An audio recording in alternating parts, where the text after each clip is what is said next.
Revenons à notre chapitre. Alors, je vais partager.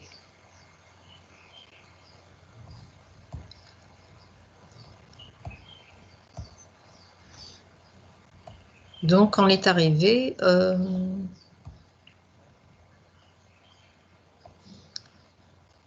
Alors, on est arrivé au niveau... Donc, on est en train d'expliquer l'environnement de l'entreprise qui est constitué de différents acteurs qui ont une influence sur l'entreprise et que l'entreprise aussi peut influencer, peut modifier, peut faire des actions à l'encontre de, par exemple, de ses concurrents, des actions pour, c'est-à-dire influencer le pouvoir de négociation des fournisseurs, des distributeurs, afin d'agir sur le client, le consommateur final, l'État, son rapport avec l'État, etc. On est arrivé au niveau du consommateur et on a dit que le consommateur,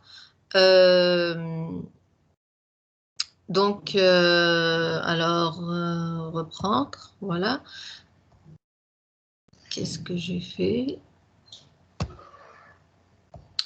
Le consommateur, quand il est isolé, on a dit, il ne peut pas faire le poids devant les entreprises qui peuvent faire des actions qui sont de l'ordre d'un abus vis-à-vis de ses droits. Donc, les sociétés, donc les consommateurs peuvent se réunir dans le cadre d'associations afin de boycotter, par exemple, certains produits, de dénoncer certains actes qui ont été faits par certaines entreprises et dont elles n'ont pas le droit. Donc, tout ça ne peut être fait que dans le cadre d'une organisation qui va conserver les droits des consommateurs, telles que les associations qui vont défendre les droits du consommateur.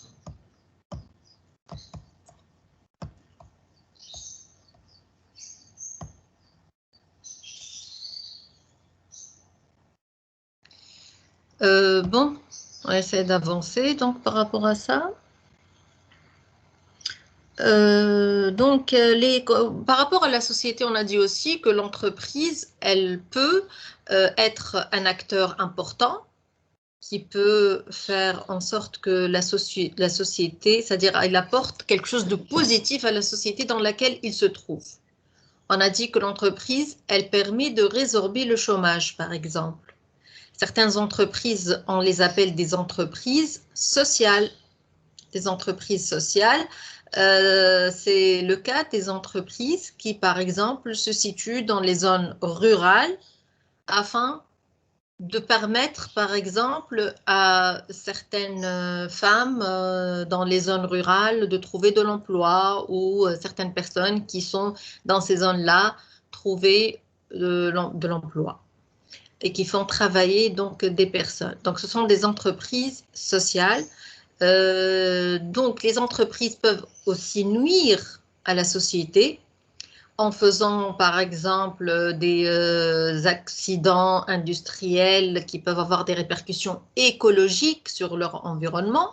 Certaines régions en Tunisie souffrent des groupes chimiques qui font de la pollution de l'air, de la pollution des mers, la pollution donc de tout cet environnement naturel autour d'eux. Dans ces zones-là, même représentent un danger sur la santé des citoyens. Donc, tous ces comportements-là peuvent être dénoncés et ça peut nuire à l'image de ces entreprises. D'accord? Et donc, le fait de nuire à l'image, ça peut être un point très négatif pour l'entreprise qui peut donc, par exemple, amener au boycott des produits fabriqués par ces entreprises qui n'ont pas une bonne image sociale. D'accord? J'ai donné l'autre fois l'exemple de Nike qui a fait travailler des mineurs, des enfants, et dans des conditions qui sont pas du tout décentes. Et donc, on a appelé à boycotter les produits fabriqués par Nike. Maintenant, Nike ne souffre plus de cette altération d'image parce qu'elle a fait beaucoup d'efforts de communication et elle a c'est-à-dire, dépensé énormément d'argent afin de rectifier son image et de enfin communiquer sur le fait qu'elle a changé son comportement vis-à-vis donc de ses abus. Donc, on a parlé de tout ça. Maintenant, on va passer au rapport de l'entreprise avec ses concurrents. On a parlé un petit peu de la concurrence. Je crois que nous avons parlé donc de la concurrence. Elle ne peut que discipliner les entreprises parce que les concurrents, donc c'est quelque chose de positif. Le fait d'avoir des concurrents, c'est quelque chose de positif pour qui? Alors, dites-moi. Pour les consommateurs, pour avoir plus de choix. Exactement, parce que ça offre plus de choix aux consommateurs. Alors, quelqu'un a pris le contrôle sur mes diapos? Parce que je vois que les choses défilent sans... Donc, je vais prendre le contrôle. D'accord?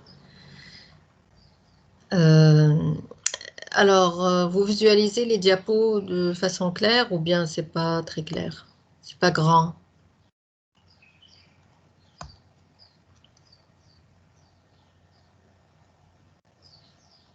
C'est clair, madame. Très bien. Donc, pour le consommateur, le fait de trouver beaucoup de choix lui permet d'être libre d'acheter tel ou tel produit qui répond aux mêmes besoins. Le fait d'avoir la concurrence, ça permet aux entreprises d'être en rivalité. Et quand elles sont en rivalité, il y a la qualité et le prix sur lesquels elles doivent faire des efforts, n'est-ce pas? Et bien entendu, la communication. Donc, le fait d'avoir des concurrents, c'est-à-dire d'autres produits similaires aux produits fabriqués de l'entreprise, l'entreprise, elle veut se démarquer face à ses concurrents. Donc, il faut qu'elle prouve qu'elle est différente pour convaincre le consommateur d'acheter son produit. Parfois, si on n'arrive pas à se démarquer, on a parlé de compétitivité, n'est-ce pas? Dites-moi, qu'est-ce qu'un produit ou une entreprise compétitive?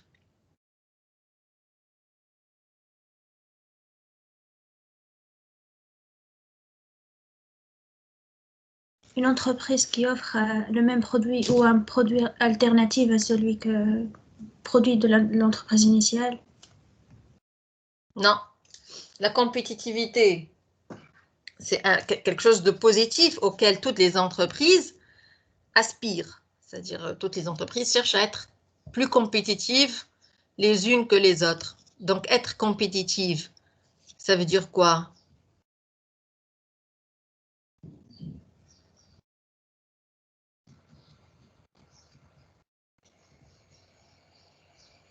مدام في بالي ما حكيناش عليه الترم هذا، ما حكيناش عليها مع les entreprises compétitives ولا شنو. Vous vous rappelez pas? Ben, peut-être que c'était pas avec vous, hein.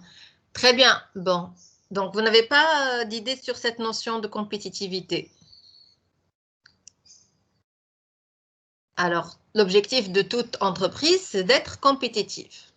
Alors, pour être compétitif, il y a deux volets sur lesquels on peut jouer. Puisque l'entreprise, elle offre un produit qui est similaire à d'autres produits offerts par d'autres entreprises. Ça veut dire qu'elle a de la concurrence. Donc, pour être compétitive, plus compétitive que les autres, c'est d'offrir une qualité meilleure que le produit offert par les concurrents, tout en gardant le même prix.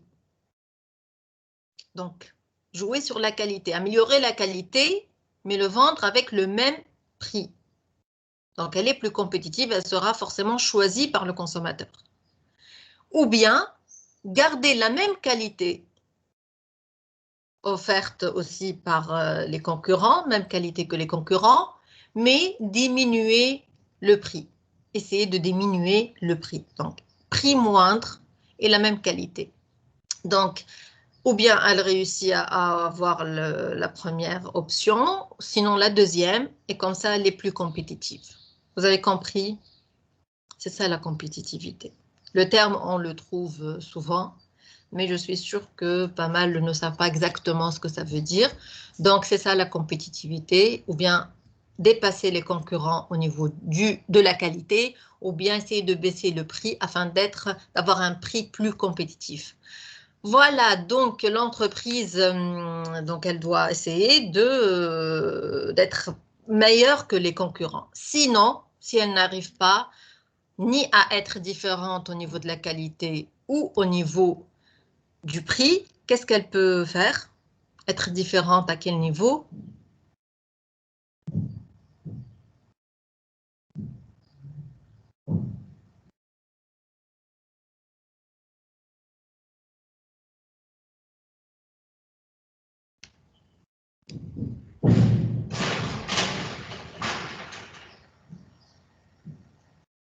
Mhm.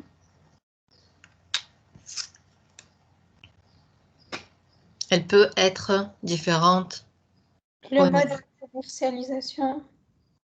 Spécialisation. Commercialisation. Commercialisation, c'est-à-dire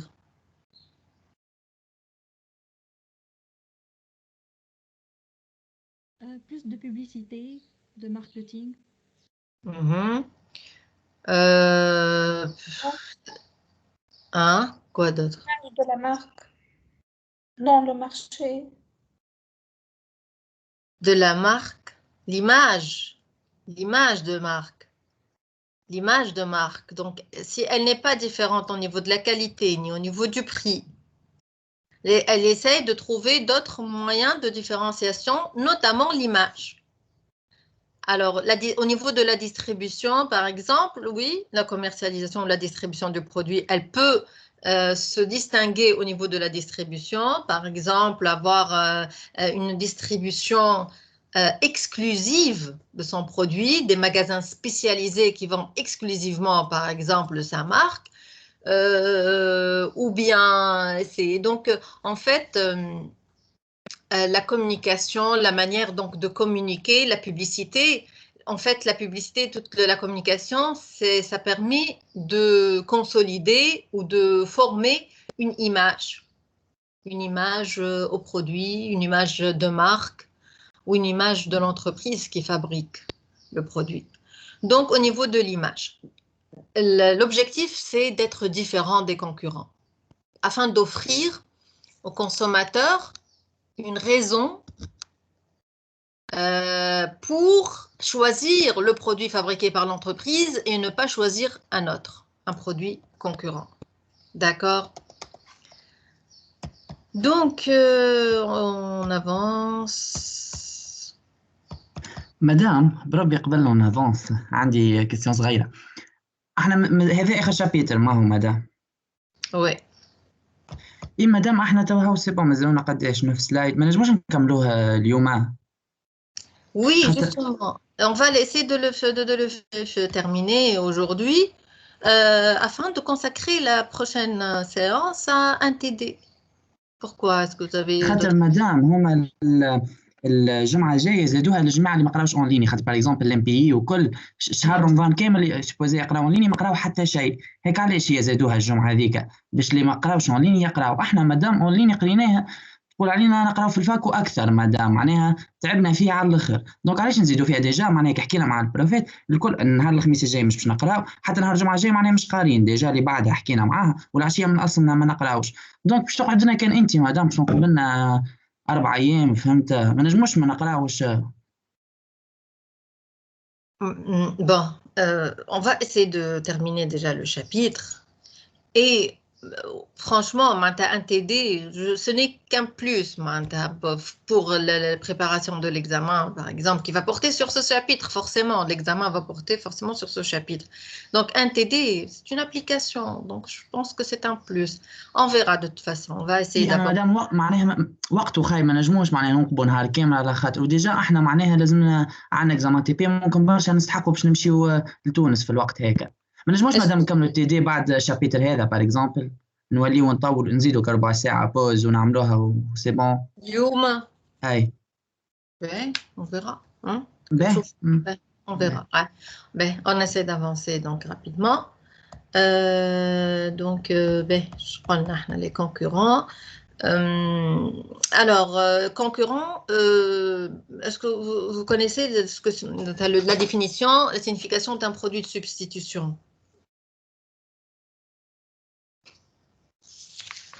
C'est pas le même produit, mais c'est dans la même catégorie.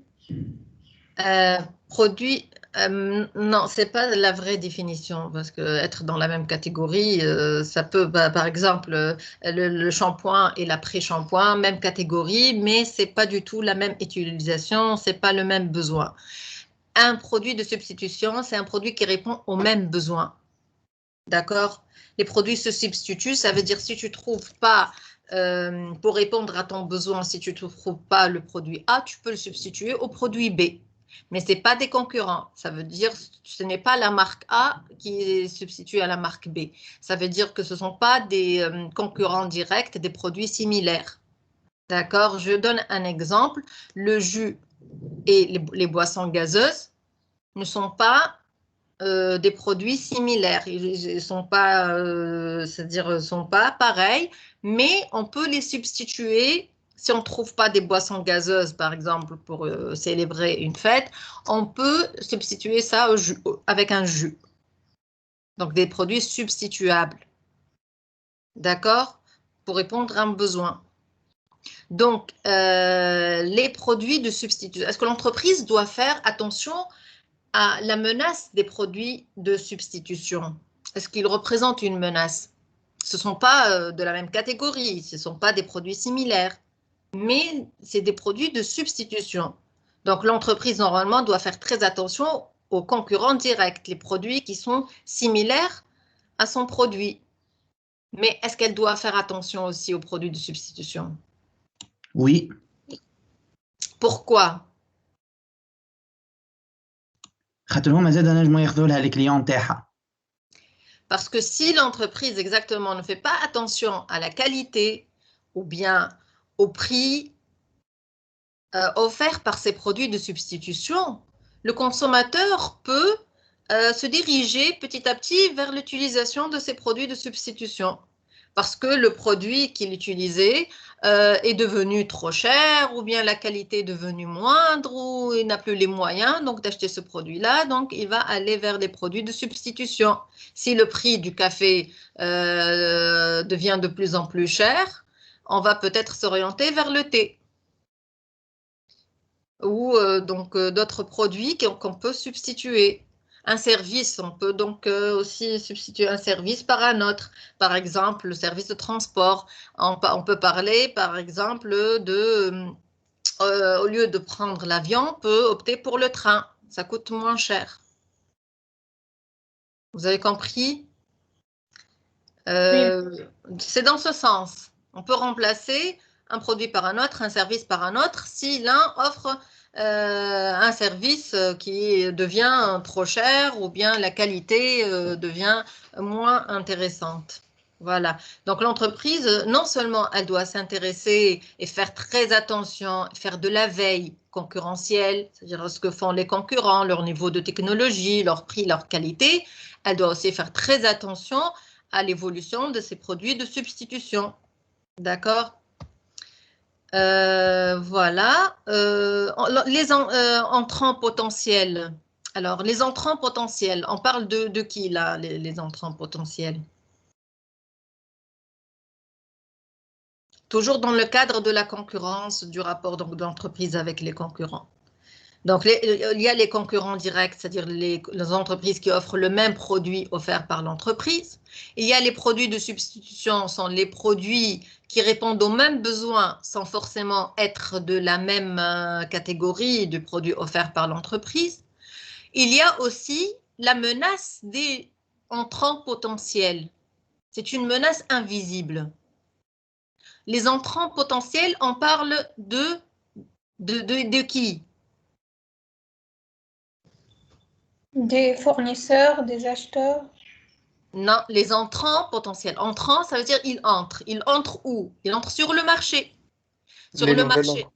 Les entreprises, les nouveaux concurrents, les entreprises qui vont devenir des concurrents.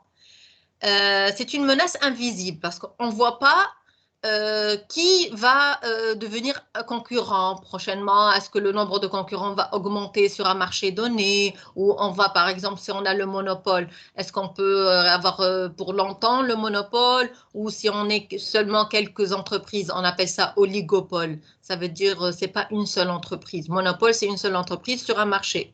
Oligopole, c'est quelques entreprises. Par exemple, Orange, Tunisiane, Télécom, c'est juste quelques entreprises des opérateurs téléphoniques. Il n'y a pas beaucoup de concurrents. Donc, oligopole. Sinon, s'il y a beaucoup de concurrents, est-ce qu'il y aura d'autres concurrents sur le marché?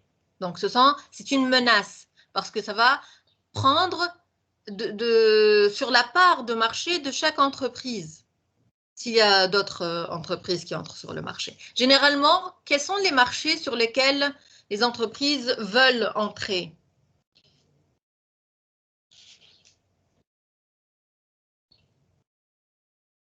Par exemple, quelqu'un y a de l'argent, il veut investir, ce sont des investisseurs, ils vont entrer sur un marché pour investir dans la fabrication et la vente des produits. Quel marché ils vont choisir généralement? اللي ديجا يستعملوا فيهم برشا مستعملين برشا معناها. C'est-à-dire où il y a beaucoup de clients, il y a beaucoup de demandes. Et voilà, demande على les produits هيكم برشا. Hey. Donc, le marché où il y a beaucoup de demandes. Donc, les grands marchés sur lesquels il y a une énorme demande. Mais est-ce que c'est intéressant d'entrer sur un marché où il y a beaucoup de demandes, mais il y a énormément aussi de concurrence? واللي لازم marché فيها أقل معناها concurrents. Le problème, c'est que quand ces concurrents-là arrivent à verrouiller le marché. Le terme verrouiller le marché, ça veut dire quoi? On verrouille un marché.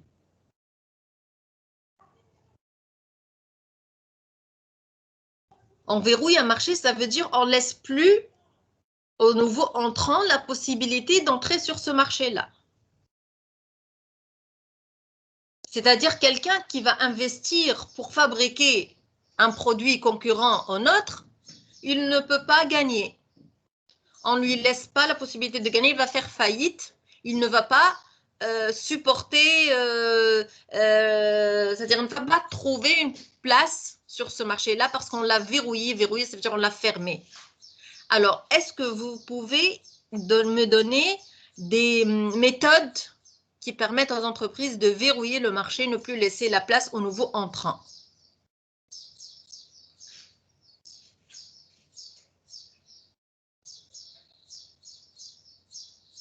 إذا كان فما بس مثلا دي بري ولا حاجة وهو يبدأ عنده معناتها ياسر معناتها l'entreprise هذيك دونك معروف اسمه دونك أنا je vais opter l'option هذيك normalement. Baisse des prix.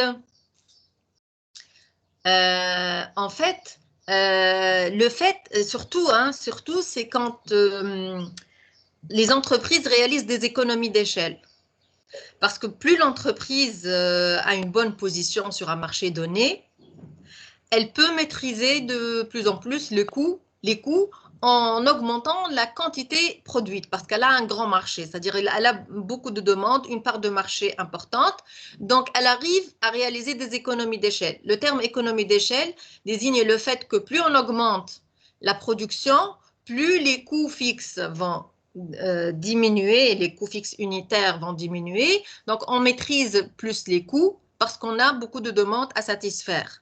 Donc, les entreprises qui réalisent des économies d'échelle sont les entreprises qui sont déjà installées sur un marché dans des conditions favorables. Un nouveau entrant ne peut pas supporter peut-être ces coûts bas qui sont réalisés par les entreprises en place et qui leur permet de maîtriser les prix, d'offrir un prix bas. Généralement, un nouvel investisseur, il a des coûts énormes pour mettre en place le projet et les coûts de fabrication, les coûts de publicité, énormément de coûts. Donc, il ne peut pas supporter, par exemple, un prix faible, un prix bas pour la période, la première période. Donc, ça peut causer sa faillite. Donc, le fait d'utiliser des prix assez bas et de réaliser des économies d'échelle, c'est une manière aussi de verrouiller les marchés face aux nouveaux entrants. Si on n'a pas cette possibilité, est-ce qu'il y a un autre moyen qui peut ne pas laisser la possibilité aux nouveaux entrants d'avoir une bonne position sur un marché donné? Agir sur les fournisseurs ou bien les distributeurs. Oui, agir par rapport aux fournisseurs et des distributeurs quand ils sont, c'est-à-dire on a un rapport où on verrouille l'accès à ces fournisseurs et à ces distributeurs. On ne laisse pas l'accès libre à d'autres entreprises, à ces fournisseurs ou à ces distributeurs. Ou bien par rapport aux clients, par rapport aux consommateurs, qu'est-ce qu'on peut faire par exemple?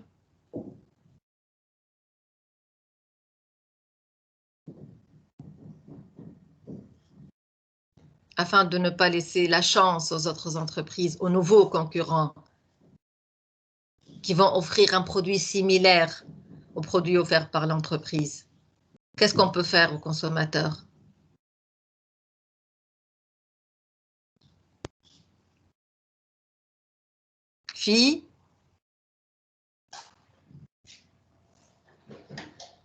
Fidéliser. Fidéliser. Fidéliser le client. Quand le client est fidèle, le coût de changement de marque sera élevé. Il faut faire en sorte que le consommateur reste fidèle à notre marque ou à notre enseigne. Enseigne, c'est la marque de l'entreprise. Ça veut dire, par exemple, Carrefour est une enseigne, Monoprix est une enseigne, Magasin Général est une enseigne, Fatal est une enseigne. Donc, le nom de marque du distributeur, c'est une enseigne, d'accord? Donc, on laisse le client, le consommateur final, fidèle au produit ou fidèle à l'enseigne en lui augmentant le coût de changement. Un coût de changement peut être un coût en termes d'argent, un coût en termes aussi en termes de temps ou un coût psychologique. Quelqu'un est habitué à consommer un certain produit ou à visiter certains magasins. Quand il va changer, il y a un coût à supporter. Par exemple, être habitué à visiter, se rendre à un magasin général. On a des habitudes, on connaît bien donc l'arrangement des produits, comment le merchandising donc du magasin. Le fait de changer pour acheter dans un autre magasin peut représenter un coût parce qu'on va se sentir un peu perdu. D'accord. Donc, il faut augmenter ce coût de changement et le rendre donc assez élevé pour fidéliser. Et un consommateur fidèle à un produit ne va pas laisser la chance aux nouveaux entrants. Comme par exemple pour les produits laitiers, Délice a été pendant longtemps le produit numéro 1 parce que c'est lui le produit qui est apparu au début, il avait le monopole. Et puis, les autres produits sont apparus, mais beaucoup de consommateurs, pour eux, le lait, c'est délice, donc ils n'ont pas pu changer leurs habitudes et petit à petit, donc les autres entreprises, mais elles étaient réticentes parce qu'il y avait un monopole par une entreprise qui est déjà installée depuis longtemps et qui a donc gardé. Alors. Quelqu'un a pris le contrôle de mes diapos.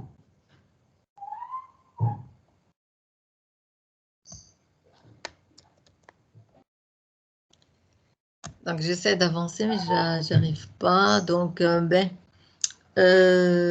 est arrivé.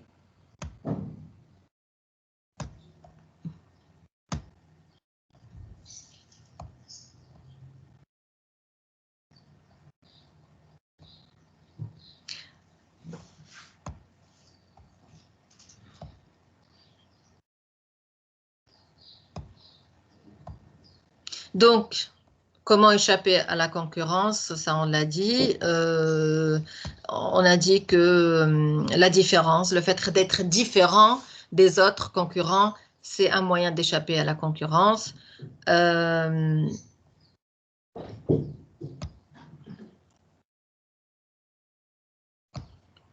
Bon.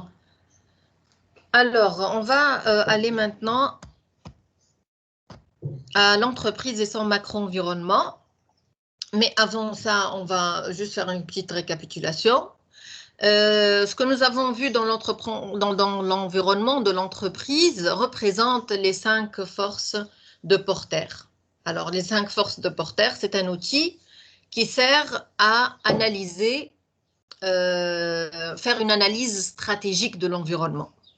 Donc, pour une entreprise, afin d'évaluer sa situation dans son environnement microéconomique, avant d'aller au macroéconomique, on va voir tout à l'heure, afin d'évaluer sa situation, est-ce qu'elle a une position favorable dans son micro-environnement, il faut faire une analyse des 5 forces, les 5 forces de Porter. Il s'agit donc de faire une analyse des acteurs et leur pouvoir dans l'environnement de l'entreprise. Par exemple, la menace des nouveaux entrants potentiels. Il faut faire une analyse est-ce que l'entreprise a verrouillé le marché? Est-ce que le marché est ouvert à d'autres entrants potentiels? Potentiels, ça veut dire qu'ils ne sont pas entrés maintenant, ils ne sont pas des concurrents, mais il y a la possibilité d'être des concurrents dans le futur. Et toujours, les investisseurs sont attirés par les marchés où il y a du profit. Ça veut dire qu'il y a une forte marge, par exemple. Les coûts de fabrication ne sont pas élevés, les prix sont élevés, il y a la marge importante. Donc, ça, c'est alléchant. Ça permet donc l'entrée d'autres nouveaux concurrents, donc les concurrents potentiels. Donc, il faut évaluer la situation de l'entreprise par rapport à ces nouveaux entrants. Donc, si on vous demande d'analyser faire une analyse stratégique de la situation d'une entreprise donnée sur un marché, il faut analyser sa situation par rapport à la menace des nouveaux entrants, par rapport à la menace des produits de substitution, parce qu'il y a des produits forcément qui vont substituer le produit offert par l'entreprise, répondre aux mêmes besoins. Est-ce qu'ils représentent une menace? Oui ou non? De substitution ou de remplacement, c'est le même terme, on peut le trouver. Le pouvoir de négociation des fournisseurs. Évaluer ce pouvoir. Est-ce que les fournisseurs ont un pouvoir élevé de négociation, oui ou non? Et vous vous rappelez bien les conditions pour avoir un fort pouvoir de négociation pour les fournisseurs. Est-ce que les fournisseurs et pouvoir de négociation des clients? Si elles vendent, par exemple, à les acheteurs est-ce qu'ils ont les acheteurs de l'entreprise, est-ce qu'ils ont un fort pouvoir de négociation? Est-ce qu'ils peuvent, par exemple, ne plus acheter de l'entreprise, remplacer les produits achetés par l'entreprise, faire une intégration en amont ou faire une intégration en aval?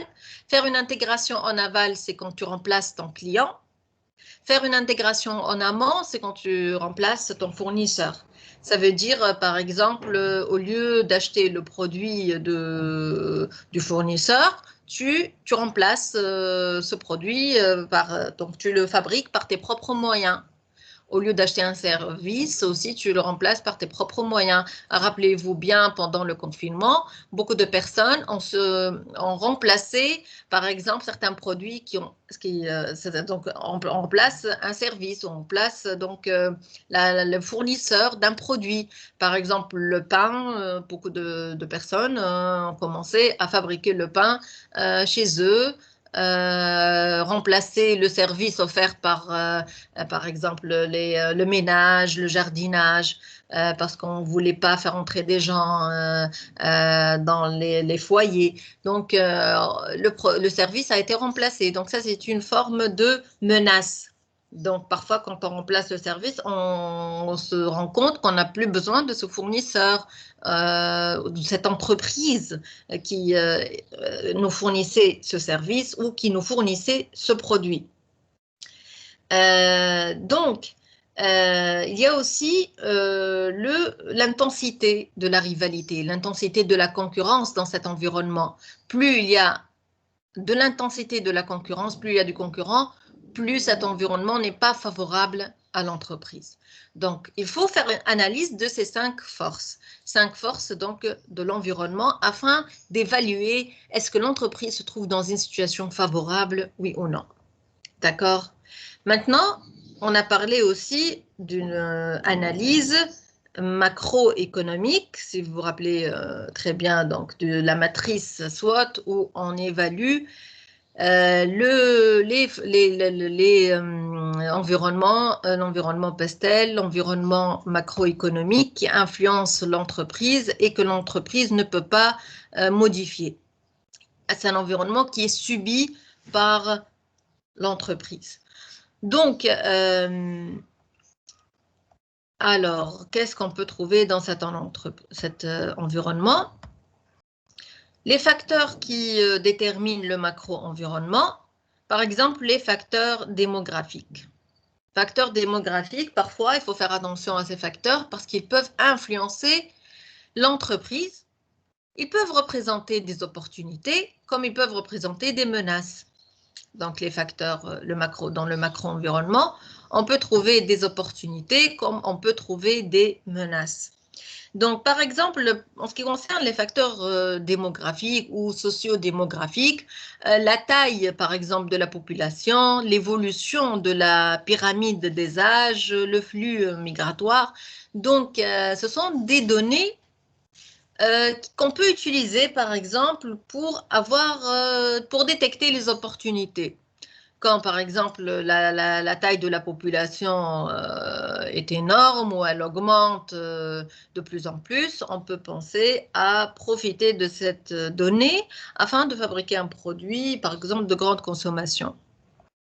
Par exemple, aussi, pendant le baby boom, ça veut dire où il y avait beaucoup de naissances, les ventes de poussettes ont explosé face à la hausse donc, des naissances. Donc, vente de poussettes, c'était une idée, une opportunité pour les entreprises de profiter d'une donnée dans leur facteur donc, présenté par le facteur démographique. Il y a aussi des facteurs économiques qui ont une influence sur l'entreprise. Donc, les facteurs économiques comme la croissance économique, le taux de chômage, la mondialisation qui vont influencer les revenus des consommateurs potentiels. Donc, les facteurs économiques sont importants parce qu'ils influencent le pouvoir d'achat, par exemple, des consommateurs. Et par exemple, une donnée comme le chômage, c'est un facteur, c'est-à-dire qu'il ne peut pas favoriser, par exemple, l'augmentation du pouvoir d'achat. Donc, c'est un des facteurs. S'il y a une réticence, c'est-à-dire une baisse du niveau économique d'un pays, ça peut influencer négativement les entreprises. Exemple, la crise actuelle a pour effet de réduire le revenu et les dépenses des Tunisiens. Donc, réduire le revenu, réduire les dépenses. Les entreprises ne peuvent pas se permettre de réaliser les profits qu'elles réalisaient dans les années précédentes. Certaines entreprises ont rencontré des problèmes face à cette donnée. Les facteurs sociologiques comme le niveau d'éducation, la réduction des inégalités, le développement des congés payés, le nombre croissant des familles monoparentales. Donc, ces données peuvent aussi avoir un impact sur les entreprises. Par exemple, le nombre croissant de femmes qui travaillent a réduit le temps consacré à la préparation des repas, favorisant la consommation des plats déjà préparés. Donc, c'est une donnée pour laquelle les entreprises ont saisi cette opportunité en pensant à offrir des plats pré-préparés pour les femmes puisqu'elles n'ont pas beaucoup de temps de rester à la maison et elles travaillent. Par exemple, cette donnée aussi peut être utilisée par certaines entreprises qui ont, c'est-à-dire des garderies scolaires qui sont apparues ces années-là pour récupérer, on va dire, pour les enfants ou les jeunes qui n'ont pas la possibilité de manger chez eux, de retourner chez eux pendant les heures où ils n'ont pas école. Donc, c'est une opportunité qui était offerte par les conditions sociologiques dans un environnement donné. D'autres facteurs, tels que le facteur technologique, par exemple les innovations technologiques, les brevets technologiques, l'utilisation de nouvelles énergies, sont des données pour lesquelles les entreprises peuvent donner de l'importance. Par exemple, le développement de téléphones portables a eu un impact très négatif sur les cabines téléphoniques dans les rues. Vous vous rappelez qu'à certains moments, les taxiphones, on avait beaucoup dans les rues. Depuis l'apparition de téléphones portables, c'est une innovation technologique, ces entreprises n'existent plus. D'accord, sont transformées en Publinet. Donc, certaines d'entre elles sont devenues, d'autres ont eu d'autres vocations. À certains moments, peut-être que les Publinet, elles aussi, vont disparaître parce qu'il y aura peut-être une généralisation de l'utilisation d'Internet dans les maisons et on n'aura plus besoin de ce genre d'entreprise. Donc, les facteurs technologiques peuvent influencer et représenter ou bien une opportunité ou bien une menace pour les entreprises. Les facteurs politiques et légaux, c'est-à-dire tout ce qui est loi, tout ce qui est situation politique dans un pays. Les nouvelles normes, par exemple, quand elles sont en place, elles peuvent, par exemple, représenter une contrainte parce qu'il faut respecter ces normes. Ou bien des taxes, les impôts, tout ce qui est donc développement des taxes sur certains produits peut être une contrainte. Donc pour cela, on peut présenter l'exemple des décisions politiques qui imposent le confinement des personnes et la fermeture des frontières qui ont eu un impact négatif sur les entreprises tunisiennes, le développement. Donc, le e-commerce, les entreprises donc, qui offrent des produits en ligne ont pu se développer parce qu'ils ont profité de certaines règles, un règlement qui était imposé par le gouvernement quant au confinement, quant aux fermetures des frontières, etc. Donc, beaucoup d'entreprises ont pu saisir cette opportunité et ont développé le commerce en ligne. Et maintenant, ça représente donc on va dire, une grande croissance. Ils ont c'est-à-dire réalisent des profits grâce à l'augmentation de la demande de ces services en ligne et des produits en ligne. Les entreprises qui n'ont pas suivi donc, ce mouvement ont supporté des coûts lourds qui ont causé, par exemple, leur faillite face au règlement de confinement. Par exemple, aussi les facteurs écologiques, comme la réduction de consommation d'énergie, le traitement des déchets. Donc, ça peut être aussi des facteurs quant à l'écologie, en rapport avec l'écologie, en rapport avec l'environnement. On peut essayer de diminuer la consommation d'énergie. Donc, c'est pour ça qu'on a pensé aux lampes qui ne consomment pas beaucoup et permettent d'économiser donc l'énergie. Pour les déchets, certaines entreprises pensent au recyclage de certains déchets. Ça peut être donc une opportunité, ça peut être une menace aussi. Tout dépend de comment l'entreprise peut essayer de détecter ce qui se passe dans son environnement, le détecter à temps, afin de saisir les opportunités et de se prémunir contre les menaces. Donc là, on peut dire qu'on a fini le chapitre. Donc on va passer rapidement au TD qui a été prévu pour voir, donc mieux comprendre ce chapitre. Je vais essayer de vous l'envoyer maintenant. Est-ce que vous avez des questions déjà avant de passer à autre chose?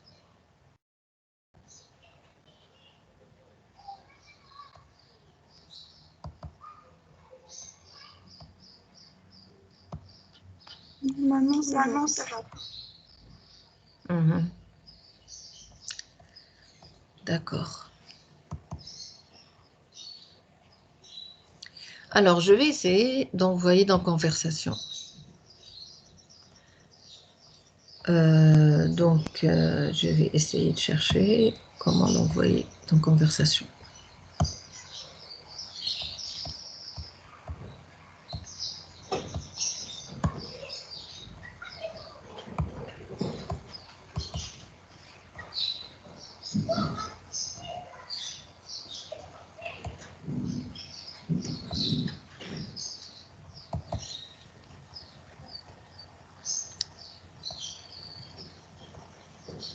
Alors, faut que je vérifie, alors c'est lequel.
Ben, donc voilà,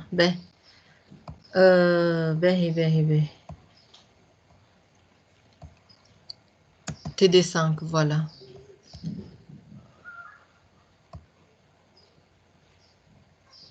Voilà, je viens de l'envoyer.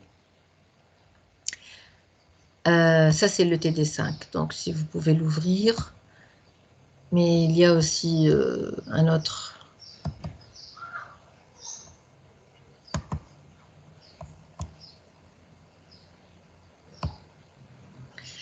Alors.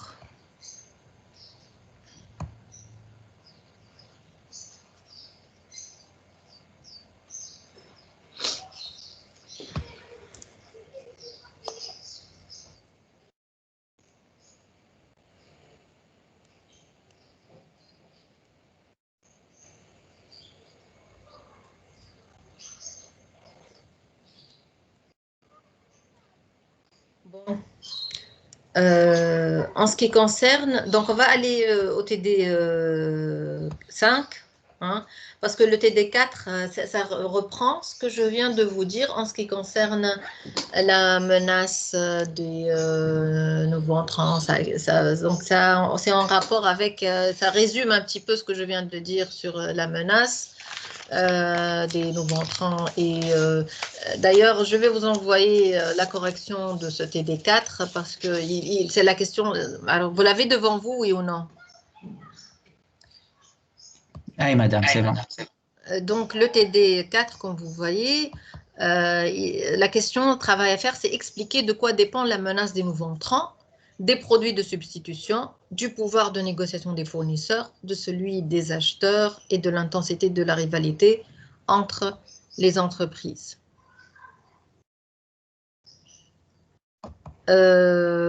Donc ça reprend un petit peu ce que j'ai expliqué dans le cours, mais afin de vous aider, je peux vous envoyer la correction. Sinon, maintenant, nous avons le TD5 c'est une étude de cas. Alors, l'environnement donc de l'entreprise, c'est le cas de Apple. Apple est une entreprise. Vous suivez? Apple. Hein, Ah, c'est bon, c'est bon. Ben, Apple est une entreprise multinationale américaine qui conçoit et commercialise des produits électroniques grand public, des ordinateurs personnels, des logiciels informatiques. Parmi les produits les plus connus de l'entreprise se trouvent les ordinateurs Macintosh, iPod, l'iPhone et l'iPad, la montre Apple Watch, le lecteur multimédia iTunes, la suite bureautique iWork, ensemble, c'est-à-dire de programmes informatiques en rapport avec les opérations basiques du travail de bureau, tels que rédiger les lettres, les rapports, organiser des rendez-vous ou comptabiliser des factures. Ça, c'est iWork. La suite multimédia iLife ou les Pro et les Logic Pro. En 2017, les logiciels, pardon, j'ai zappé une ligne. Les logiciels à destination des professionnels tels que Final Cut Pro et Logic Pro. En 2017, l'entreprise emploie 116 000 employés et exploite 499 Apple Stores répartis dans 22 pays et une boutique en ligne où sont vendus les appareils et logiciels d'Apple, mais aussi de tiers. Tiers, ça veut dire d'autres marques. Son bénéfice annuel pour l'année 2017 est de 45,2 milliards de dollars. Alors, qu'est-ce que c'est? C'est une présentation de Apple avec ce qu'elle fait, ce qu'elle offre comme produit. C'est un petit peu donc sa situation par rapport donc à un nombre d'employés, à sa présence dans les pays, etc., le chiffre d'affaires, etc. La question, quelles sont les 5 forces de Porter? Ça, c'est la première question. Et quel est le modèle des 5 forces de Porter de l'entreprise Apple? Ça veut dire, la première question, il s'agit de définir quelles sont les 5 forces et puis d'appliquer une analyse donc, de ce modèle de Porter sur cette entreprise Apple. Donc, pour analyser, donc, moi j'ai choisi Apple parce que quand même, on sait, on a une idée sur ce que c'est que cette entreprise, sur ce qu'elle fait. Donc, on peut avoir une petite idée sur comment elle est dans son environnement. Hein, qui sont ses concurrents? Est-ce que c'est une entreprise pour ses produits? Est-ce qu'on peut le substituer, etc. Donc, c'est pour ça que j'ai donné donc l'exemple d'une entreprise connue. Et d'ailleurs, même si dans l'examen, je donne donc une entreprise qui est assez connue et avec une petite introduction afin de donner une idée sur sa situation. Donc, les 5 forces d'abord pour répondre à la première question. Quelles sont les 5 forces?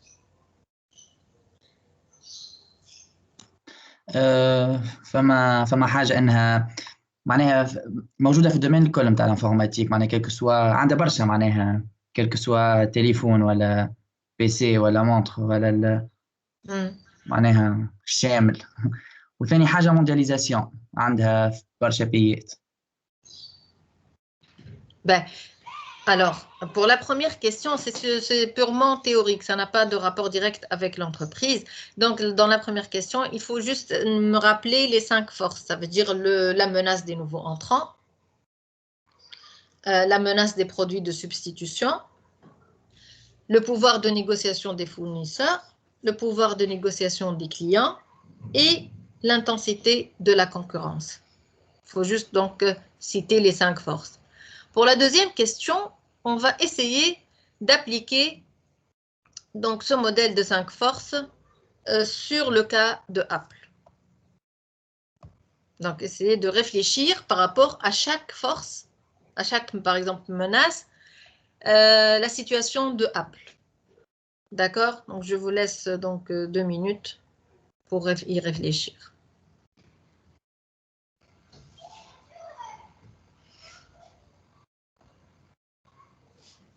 Je reviens. Oui. Les 5 forces. Alors, elles sont dans le TD4. Ah, d'accord. D'accord, vous avez le TD4 devant vous. Il représente les 5 forces. Alors, je reviens.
مادام يا أخي شو يقصد بالسؤال quel est le modèle؟ معناها شنيا؟ شو لازم نعمل؟ Alors, qu'est-ce qu'il faut faire? Il faut présenter pour chaque menace, pour chaque... Bon, vous avez les 5 forces. Pour chaque force, par exemple, la menace des nouveaux entrants. Quelle est la situation de l'entreprise Apple par rapport à cette menace? Est-ce qu'il y a une menace pour Apple de nouveaux entrants? لا. لا. علاش؟ صعيب برشا خاطر هي كاليتي تحفونة وديجا عندها معناها معروفة بالكدا دونك معناها صعيب باش إلا إذا باش تلعب شوية على البري ممكن. Alors, les nouveaux entrants, c'est qui? C'est les entreprises qui veulent donc opérer sur le même marché de Apple. Que ce soit sur la téléphonie ou les autres options qu'elle offre, les avantages, les services, etc.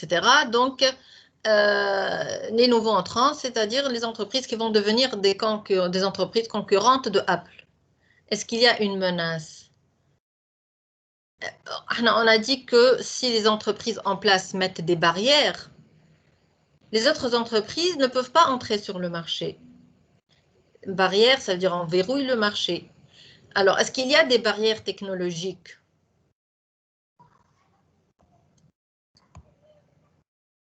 Sur le plan...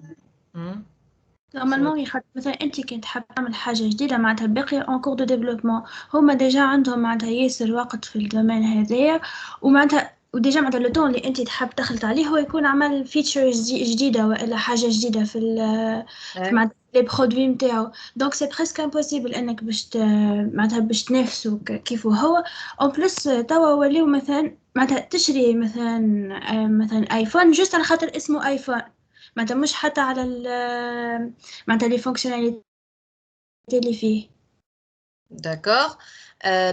Alors, les entreprises qui existent déjà, les entreprises sont déjà en place, ou maroufines et tout. Et là, sont arrivés à un certain niveau de technologie où elles offrent quelque chose, une innovation. Mais n'oubliez pas qu'il y a les copieurs. Ça veut dire les entreprises qui copient sur ce que font ces entreprises qui sont déjà en place. Les suiveurs d'entreprises, elle a fait une innovation. Dit une autre entreprise, elle copie ce qu'elle a fait l'autre. Et quand elle fait le fait de copier ça, elle peut donc être un concurrent de l'entreprise qui existe. Est-ce qu'il n'y a pas cette menace pour Apple de copier ce qu'elle offre comme innovation, petite innovation, comme on a donné donc les exemples dans le paragraphe que j'ai lu? Est-ce qu'on peut copier, par exemple, ce qu'elle fait?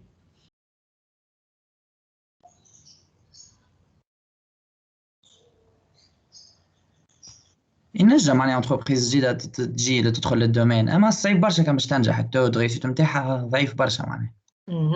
Donc, face à ce genre de copiage, par exemple, des innovations, ce que peut faire Apple, c'est quoi, par exemple, pour se prémunir contre les nouveaux qui peuvent copier ce qu'elle a fait comme innovation? Qu'est-ce qu'elle peut faire? Qu'est-ce que toutes les entreprises doivent faire? ترخص في السوق surtout. Ça ne peut pas la prémunir contre le fait de copier ce qu'elle fait. protéger الخدمة نتاعها معناتها مش تخليها protection. Protection, comment on peut protéger une innovation? On dépose des brevets de protection de ces innovations, des brevets de protection. Quand vous faites une innovation, ils ont travaillé dans l'innovation l'entreprise qui l'a faite, comme ça, les protéger contre le risque de copier et d'utiliser cette innovation pour des raisons commerciales. Donc, en fait, le fait de reproduire ce que fait Apple, par exemple, c'est le seul risque qui peut menacer Apple. Donc, elle doit toujours se protéger contre ce copiage. Mais comme vous venez de dire, les nouveaux entrants, donc c'est pas facile d'avoir facilement une place favorable sur un marché dans lequel la communication, la publicité, l'image de marque, tout ça coûte beaucoup. Il joue un rôle important pour le consommateur. Et donc, c'est difficile, donc ça demande énormément d'argent et ça peut être de lourds investissements pour les nouveaux entrants. D'accord? Maintenant, on passe à la menace des produits de substitution. C'est-à-dire, est-ce qu'on peut remplacer ce que offre Apple par d'autres options qui ne sont pas peut-être de même catégorie de l'offre, mais ça remplace en quelque sorte ce que offre Apple. Oui, bien sûr, il y a une large gamme. Donc tout ce que peut offrir Apple, il peut être remplacé par des choses qui sont moins peut-être innovantes, qui sont un peu anciennes avec des utilisations anciennes, mais ça reste toujours donc une option. Hein. Donc, par exemple, pour la musique, on peut utiliser les chaînes Hi-Fi habituelles, ou pour tout ce qui est informatique, les agendas électroniques que tout le monde utilisait avant. Donc, elle n'a pas l'exclusivité sur tout ce qu'elle offre comme service. Il y a d'autres produits de substitution et d'autres marques qui offrent répondent au même type de besoins. Donc, est-ce que ça représente une menace vraiment, d'après vous? Oui. Pourquoi? Car tout est substituable. Parce que c'est substituable, mais il faut aussi se poser la question, est-ce que ces produits de substitution offrent, c'est-à-dire une qualité équivalente. Est-ce que leur prix est moindre? Oui, on peut donc parler de moindre prix parfois, parce que si Apple elle offre donc ses services avec un prix assez élevé, on va opter pour les produits de substitution plutôt que pour ce qu'offre Apple. Si les téléphones de Apple deviennent hors de portée, on ne peut pas les acheter, deviennent trop chers, on va opter pour les autres téléphones plus classiques, moins, c'est-à-dire de fonctionnalité. Donc, téléphoner, mais autrement, pas forcément avec téléphone tels que les téléphones de Apple. Donc, on peut remplacer ce que offre Apple par quelque chose de peut-être qualité moindre, mais surtout, si le prix est trop élevé, essayez donc de trouver quelque chose de moins cher. Alors, pour le pouvoir de négociation des fournisseurs,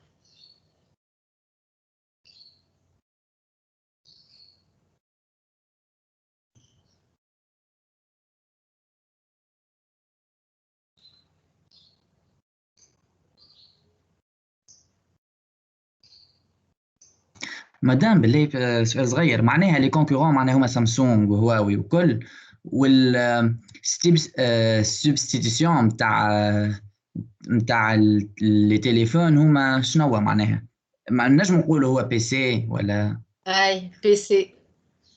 PC, par exemple, c'est de téléphoner, téléphone fixe. Bon, ça existe encore. Téléphoner l'Internet. Téléphoner téléphone العادي معناتها sans option vraiment حاجة معناتها autre que ce que offre Apple. Mais on ne parle pas des concurrents. L'intensité de la concurrence, ça c'est une autre force qu'on va évaluer tout à l'heure. Mais on parle des produits de substitution. Donc, voilà, essayez de voir ce que offre Apple et substituer avec quelque chose de différent. On ne parle pas de concurrents.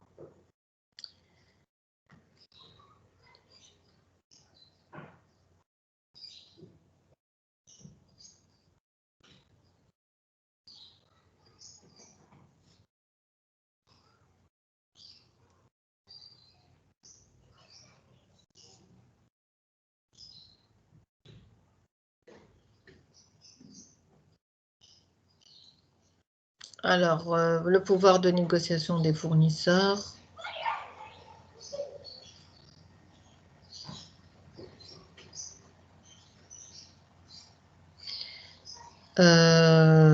Donc, qu'est-ce qu'on peut dire?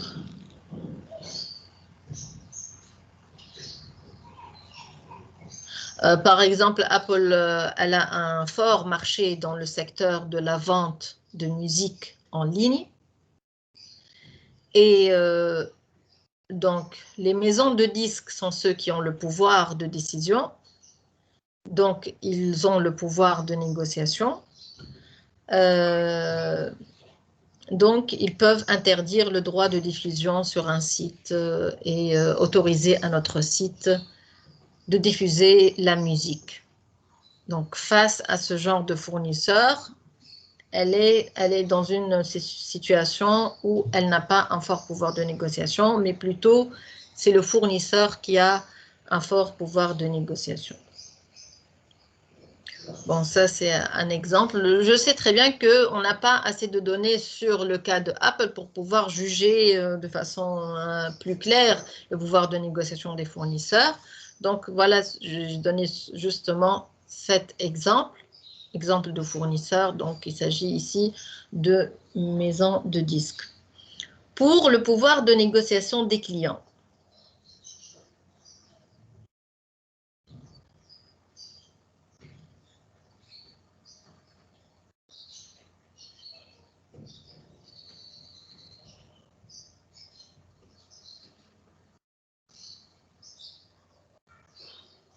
Alors, le client, il exerce un pouvoir de négociation, il exerce, c'est-à-dire une pression sur les distributeurs.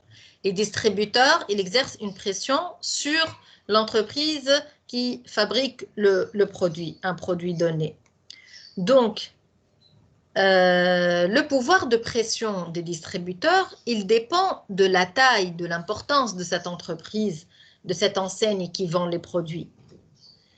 Donc, Apple, est-ce qu'elle fait recours aux distributeurs ou elle a son propre réseau de distribution? Son propre réseau de distribution. Apple Store. Sahid, Apple Store. Donc, elle a son propre réseau de distribution. Elle a ouvert Apple Store. Comme ça, elle n'a pas ce pouvoir donc, de négociation des distributeurs sur elle, une pression, donc elle n'a pas cette pression.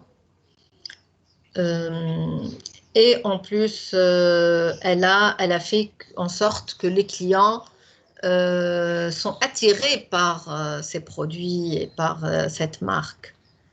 Donc, elle est connue, elle a une certaine notoriété. Donc, elle a la notoriété et elle vend d'une manière exclusive son produit. Donc, elle a une position favorable par rapport à ce pouvoir de négociation. Elle ne subit pas une pression de la part des clients. Au contraire, elle a une bonne position. En ce qui concerne l'intensité de la concurrence maintenant, on finit avec ça, l'intensité de la concurrence. Est-ce qu'elle... Hein? Ça existe toujours, puisqu'il y a de nombreuses marques. Oui, il y a beaucoup de marques. Samsung, HP, Dell, partout. Et donc, il y a beaucoup de marques qui sont des concurrents directs. Des concurrents directs, ça veut dire qu'ils offrent le même produit offert par Apple, le même service. Donc, ils sont des concurrents, donc ils répondent aux mêmes besoins et en plus avec des mêmes produits. Donc, que doit faire Apple et qu'est-ce qu'elle fait afin d'avoir une meilleure position face à cette intensité de la concurrence? Elle doit chercher toujours à s'évoluer et de nouvelles technologies, des choses, des innovations. Elle doit se démarquer sur le marché. Exactement, donc elle doit faire des efforts pour se démarquer face à ses concurrents. Elle cherche toujours à trouver quelque chose de nouveau et à se démarquer, comme vous venez de dire. Voilà, donc nous avons fini ce TD. Est-ce que vous avez d'autres questions?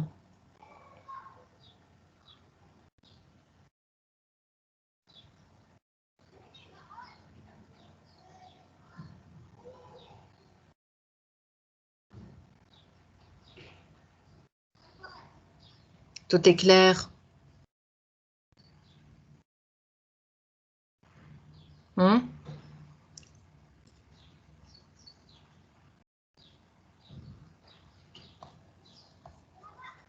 Normalement c'est bon madame. سامحني ما تقدرش انتي تبعتينا الكوريكسيون تاع التي بي هذا زادا خاطر الحق معناتها حتى كي كتبت معناتها ما خلطش نكتب كل شيء بتدقيق معناها. D'accord, ok, très bien. Oui. Pour l'examen, le chapitre 2 ou les deux TD 4 et 5? Pour l'examen chapitre 2, et TD, le 4 et le 5 sont liés, hein. Il y a pas donc ça concerne donc les 5 forces. Il y a aussi le TD4 en fait, le TD4 chapitre 2. C'est en fait le TD qui est en rapport avec la publication des données état financier, vous vous rappelez? La partie transparence sur les états financiers par rapport donc, à la bourse, etc. Oui, c'est la première partie. Voilà, la première partie, c'était le TD4 en fait. Ça, c'était le TD4 chapitre 2. Avant ce TD, rappelez-vous aussi que nous avons évoqué la matrice diagnostic interne, diagnostic externe, force et faiblesse. Donc, je ne sais pas, peut-être que je vais aussi poser des questions par rapport à ça, parce que en fait, c'est quelque chose de assez facile, fait de dire est-ce que c'est une force ou une faiblesse. Vous rappelez, quand je vous donne des informations, vous dites c'est une force ou bien c'est une faiblesse, est-ce que c'est une menace, est-ce que c'est une opportunité. SWOT معناتها. أي matrice SWOT. هذاك زاد خدمناه au début. On a travaillé, on a corrigé وقت TD3. Il y avait donc la partie هذيك اللي on a corrigé, donc il se peut aussi que je donne des questions là-dessus. Donc je répète, la matrice SWOT. Et on a fait le TD. Est-ce que je vous ai envoyé aussi un complément de cours, et les compléments de cours, ça compte. Parce que en corrigeant les DS, je me suis rendu compte que les compléments de cours, il y a des personnes qui n'ont pas, peut-être même pas lu. Et il y avait la question sur ce que doit faire Ahmed, qui est l'avocat, qui va s'associer avec une autre personne. Quel type de société? Et j'ai trouvé des personnes qui proposent société anonyme. Pour un avocat qui va s'associer avec une autre personne, vous proposez société anonyme. C'est n'importe quoi. Excusez-moi, mais c'est franchement. Donc, je me suis rendu compte que peut-être le complément de cours dans lequel j'expliquais ce que c'est qu'une société de personnes, il y en a beaucoup qui n'ont pas donné de l'importance. Donc, s'il vous plaît, les compléments de cours sont aussi importants que le cours. Donc, j'ai envoyé un document qui explique quelle est la différence entre action et obligation. Donc ça aussi, il ne faut pas le négliger au début du chapitre. Donc aussi, et le TD sur la transparence. Ce TD-là aussi, les 5 forces. Et c'est tout, voilà. D'accord? Si vous avez des questions, envoyez-moi des mails. Voilà. D'accord? D'accord. Bon travail, bonne chance et à très bientôt. Merci madame. Juste madame ليه ما تنساش تبعث لنا معناها الكوريكسيون تاع هذا s'il vous plaît. D'accord. و تاع التي 4 اللي قلت لنا عليه. Merci عايشك. D'accord, au revoir. Au revoir. سلام madame. Slama. Madame, Oui. Oui.